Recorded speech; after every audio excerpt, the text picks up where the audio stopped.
Hello, and welcome to another episode of Brettcast Comic Book Talk. Yeah, I have not done one of these in a long while, because I have not had much in terms of something I want to talk about, but now I do. So, I wanted to take this time and talk about what's going on with the Transformers comic books. This will have spoilers for recent issues of the Optimus Prime series, as well as Transformers vs. Visionaries series. So recently we had issues 18 and 19 of the Optimus Prime series, or at least recently is when I got around to reading them. They were pretty good, I think. We got to see that Shockwave has been Onyx Prime this whole time, which I found rather interesting, and the same with his whole explanation of how he became Onyx Prime as well. Tossing Optimus Prime off that cliff was something I didn't see coming, but I knew that Prime would survive the fall, as he always does. Coming up for this series, we have issue 20, titled The Falling Part 5, and the only synopsis I have right now is Optimus Prime has defeated. Optimus Prime has faced defeat before and come back, but he's never seen anything like this. Beyond life, beyond death, only the wisdom of an old friend can save him. Meanwhile, Victorion battles Devastator, and only one will survive. The return of Bumblebee! One shall rise, one shall fall, but who will destroy them all? Then we have issue 21, titled The Falling Part 6, and the synopsis for that is Bumblebee and Optimus Prime make a last, desperate bid to return to the real world as Shockwave teams up with the Autobots. Can Optimus stop what's coming? Or has he played right into the hands of the ultimate destroyer? Finally, what seems to be the last issue is issue 22, which is titled End of the Road. And the synopsis for that is trapped between Shockwave's attack and Unicron's onslaught, Optimus and the Autobots struggle to make sense of what's left of their world. Shockwave reveals ancient truth as an old friend tries to reconnect with Cybertron. Now, I don't know if 22 will be the final issue of this series, but with a title like that, I'm just assuming it will be.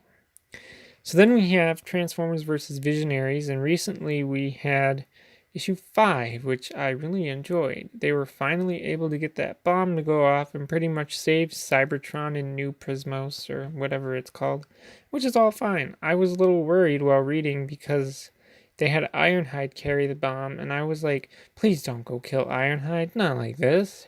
But they didn't, since when the bomb went off, one of the Visionaries used a healing spell, and that led to Ironhide surviving and everyone being happy. It was a little weird with, before the bomb going off, all these Visionaries were fighting each other, but afterward, they're all, we need to make out the place better, so I'm not taking you to jail, even though, you were trying to kill me a few minutes ago, but hey, whatever.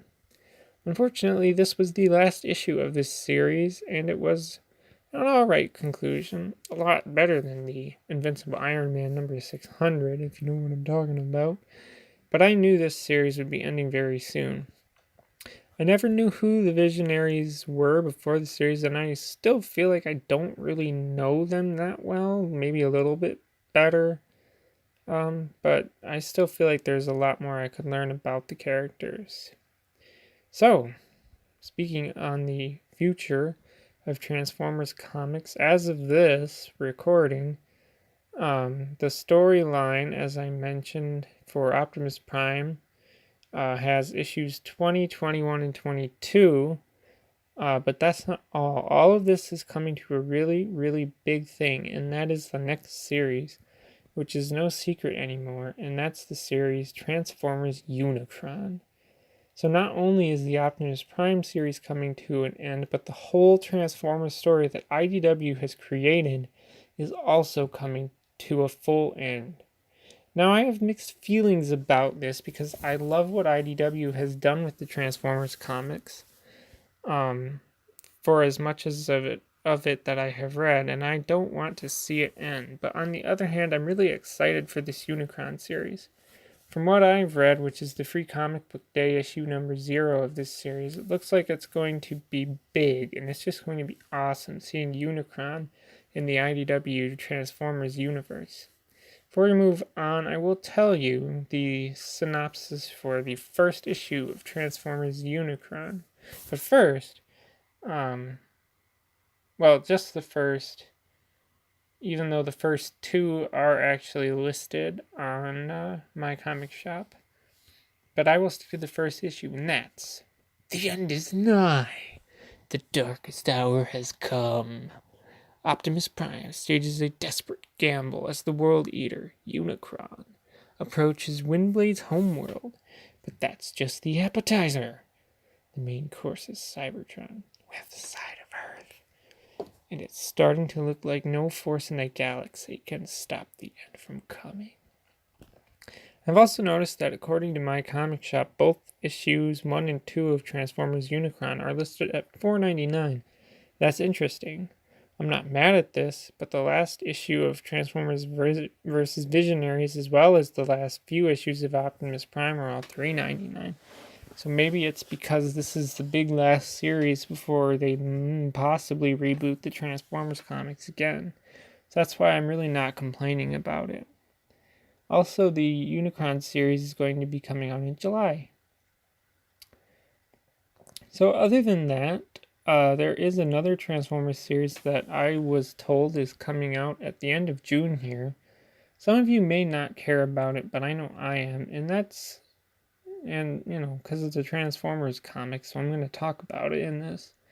The series is the Transformers Bumblebee movie prequel.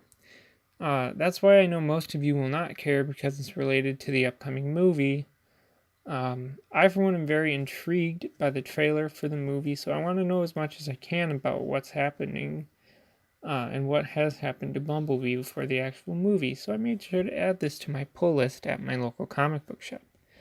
I'm going to go as far to say that with this series coming out now, the movie will come out in December, and that this comic series will be 6 issues, releasing 1 every month, with the final issue being just mere weeks before the movie releases. So here's the quick synopsis about the first issue of this. Some call him Goldfender, but the name is Bumblebee. On loan from MI6 and teamed with a human partner, B is trapped in the middle of a Cold War plot to disrupt British Secret Service intelligence.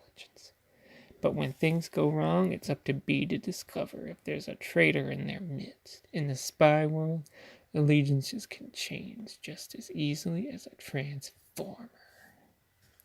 So there you have it. You're now up to date with what's going on with the Transformers comics.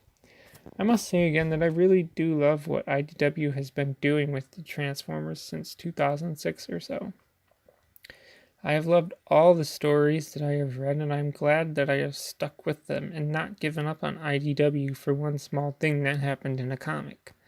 People always say it's a good idea to support independent publishers, and I'm glad I have done that, even though IDW is the only independent publisher I support. I love Transformers, and when I found out that there were more stories than what movie and TV shows that I have seen, I was very quick to jump on it. I'm sad to see this iteration of the Transformers end, but I am also excited for Unicron. And beyond that, I'm very intrigued to see where IDW will go when they possibly reboot the comic series after the Unicron event. I realize now that saying reboot isn't good because I don't know if they will, since I don't know what will happen in the Unicron event. But regardless, I'm intrigued to see where IDW will go next with the Transformers, and I am looking to more great stories about my favorite characters. Well, that's all I have to say, so if you want to add to the conversation, leave a comment below. As always, thanks for listening, and goodbye.